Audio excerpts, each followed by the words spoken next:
I've always defined culture as just the way things get done in an organization.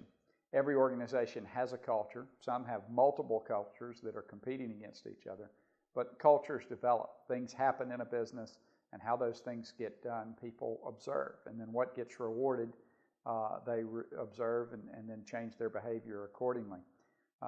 So you can either let a culture develop, or you can try to drive a certain type of culture based on what you want to occur.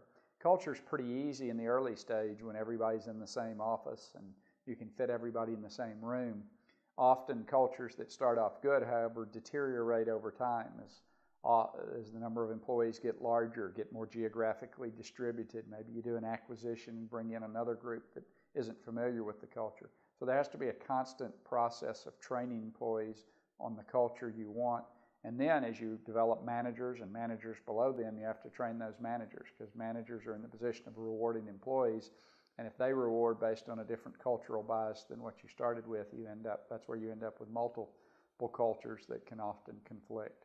I think the proper sense of urgency comes from people understanding and identifying with the mission of the company. I think if people really believe in the mission of the company or excited about the mission of the company, they create their own sense of urgency. It's hard to create an artificial sense of urgency for the long term. You can always set a short-term goal and get people to work really hard and kind of create a short-term sense of urgency. But I've always felt like businesses were marathons. They're not sprints. And if you try to run too many sprints, eventually the employees just kind of pass out and run out of oxygen, and you burn through people, and then you have to start over. And so I've always looked at it as a marathon. We want to run as hard as we can for a pace that we can maintain for a long period of time.